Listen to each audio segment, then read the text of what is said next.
কি খবর হঠাৎ মাতবার সাহেব? অশান্তিতে আছি। সকালে বালা মাইয়া স্কুলে পাঠাইলাম, মাইয়া বাড়িতে যায় কান্দাকাটি করে। আমার মাইয়ারা কি আপনারা মারছেন? না। তাহলে ছাত্র ছাত্রীরা কেউ কিছু বলছে? আরে না।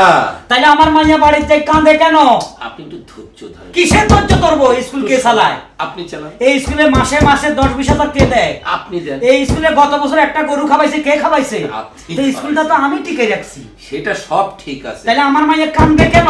আপনি একটু বুঝার চেষ্টা করেন। কি বুঝবো? আপনি আমার বুঝাইতে চান আমি দুনিয়ায় চড়াই খাই? আরে আপনি ব্যাপারটা বুঝেন। আপনার মেয়ে এই স্কুলে পরীক্ষা দিছে? হ্যাঁ দিছে। আচ্ছা, পরীক্ষা দেওয়ার পরে আপনার মেয়ে বাড়িতে ঠিকমতো পড়াশোনা করে না, যার কারণে আপনার মেয়ে অল সাবজেক্টে ফেল করেছে। All subject? এমন কি কঠিন সাবজেক্ট যেটা ফেল করে এটা পড়া কি আপনি পড়ান? স্যার বলে কি? কোন টিচারে অল সাবজেক্ট পড়ায়? ওরা ডাকেন, ওরা ডাকেন, সবগুলো হাজির করেন। আজকে টিচারে একদিকে কে না, আরে all মাথা subject কে গরম পড়ায়? করেন না তো।